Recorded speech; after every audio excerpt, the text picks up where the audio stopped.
আজকে রাখিবন্ধন উৎসব, সকলকে রাখিবন্ধন উৎসবের অনেক অনেক শুভকামনা রইল। আমাদের সমাজের যা পরিণতি তা আমরা সকলেই জানি। সবার মনে যে আগুন জ্বলেছে তা এত সহজে নিভে যাবে না, আমরা সকলে জানি। আমরা সবাই যদি একসাথে এইভাবে লড়াই করে যাই তাহলে সুবিচার আমরা পাবই। কিন্তু আমার মনে হয় আমাদের সমাজের কিছু মানুষের নিবিড় জঘন্য চিন্তাধারায় কিন্তু আজ এই পরিণতি হয়েছে।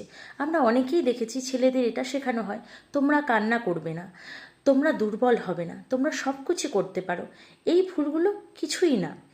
আমরা যদি এই ছোট ছোট ভুলগুলো তাদেরকে শুধরে দিই এবং সঠিক পরামর্শ দিই তাহলে কিন্তু আজ এই অবস্থা হয় না।